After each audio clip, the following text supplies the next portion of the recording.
જો ટકો આવી ગયા છે, અમારા નાના નણંદ આવી ગયા છે અને જો અમારો ટીંગો કંદડતો તો એના પપ્પા આવી ગયા છે સાડા. જય માતાજી બધાને.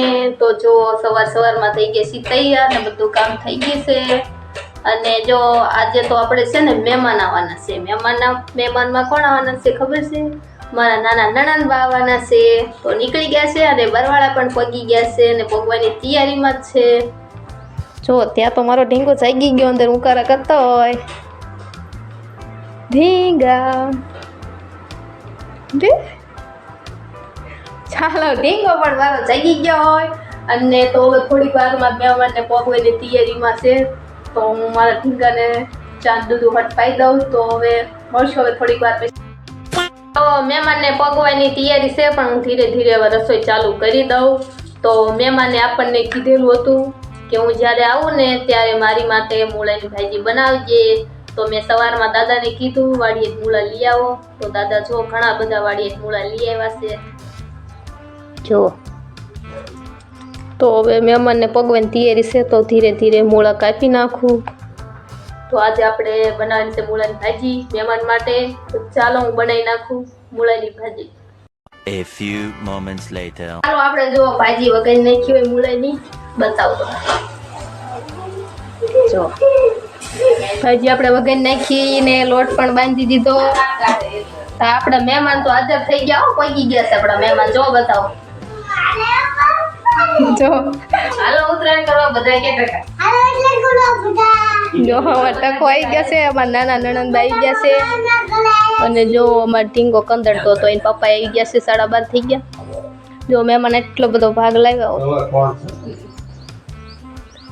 સમોસા, પોપૈયો, હાની માં ચાટ પૂરી છે ને ટીંગાના પપ્પા માટે સૈણા, મધુરી, કેળા.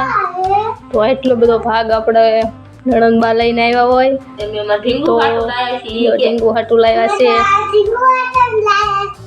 પણ ઢીંગો તો કંદડે છે, પપ્પુ કરે છે. તો ચાલો નણંદ બા તો આવી ગયા છે. આપણે રોટલી બાકી છે તો ફટાફટ બનાવી નાખી રોટલી. ચાલો જમવાનું બનાવી નાખું. તો તમે કન્ટિન્યુ બનાવી દેજો. A few moments later. જમવાનું થઈ ગયું તૈયાર ને જો અમે બધા બેસી ગયા જમવા. જો મૂળાની ભાજી, મહેમાન લાયા છો ચાટ પૂરી, સમોસા, ઘરિયા મરચા, રોટલી, ચટણી. જો મહેમાન પણ બેસી ગયા છે. ચાલો જમવા. જો ટકો કે છે ચાલો જમવા. ગોલીડો પર નિશાળે થઈ ગયો છે. ગોલીડો સારો ઓળખતા બધા. તો ચાલો હવે જમી લઈએ. તો તમે 2 hours later. આરામ કરીને પણ જાગી ગયા હોય ને જાગીને જો ચા પાણી પી લીધા અને હવે જો હવે કરશું કામ, વાસણ ને અંજવારી ને એવું બધું.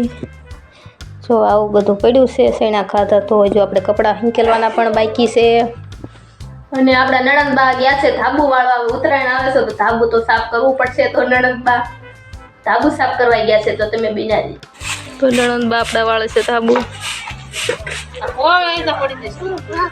ચાલો આપણે કામ તો બધું પૂરું થઈ ગયું પણ આજે તો આપણે શેનું શાક બનાવવાનું છે? આજે આપણે લીલા સૈણાનું શાક બનાવવાનું છે. તો જો આપણે લઈ લીધા છે લીલા સૈણા, દેશી સૈણા. હો ભાઈ કોમે જો બધા ફોલવા બેહી ગયા છે.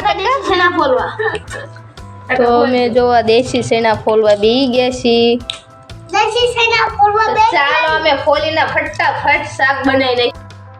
આપણે સૈણા તો ફોલાઈ ગયા છે અને એની માટે વઘાર માટે પણ બધું આપણે સુધારી નાખ્યું છે. તો આપણે વઘારી નાખી સૈણાનું શાક.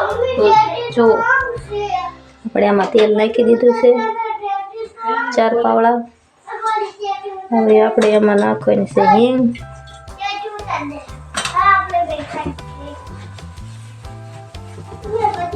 હિંગ નાખી દીધી. હવે આપણે ટમેટું થોડી વાર પછી નાખવાનું.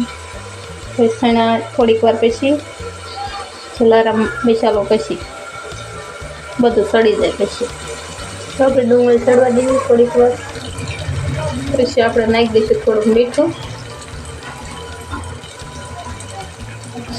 ડુંગળી સડી ગઈ છે થોડી ઘણી, આપણે નાખી દઈશું.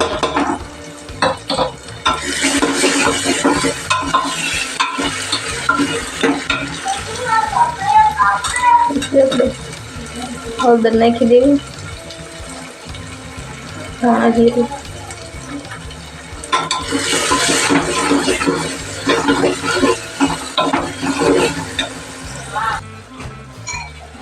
કેળવેલું મરચું નાખી દઈશું.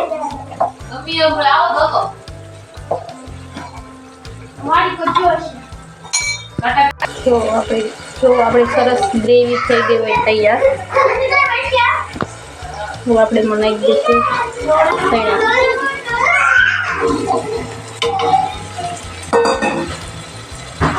હવે એને થોડી વાર હલાવી 3-4 સીટી થવા દઈશું એટલે થઈ જશે સૈણાનું શાક તૈયાર. A few moments later. તો જમવાનું થઈ ગયું હોય તૈયાર ને જો અમે બધાય બેસી ગયા હોય. જો સૈણાનું શાક, શિયાળામાં સૈણાનું શાક સારું લાગે. પહેલી વાર બનાવ્યું શિયાળામાં, મેં બનાવેલું જ છે પણ પહેલી વાર બનાવ્યું એમ.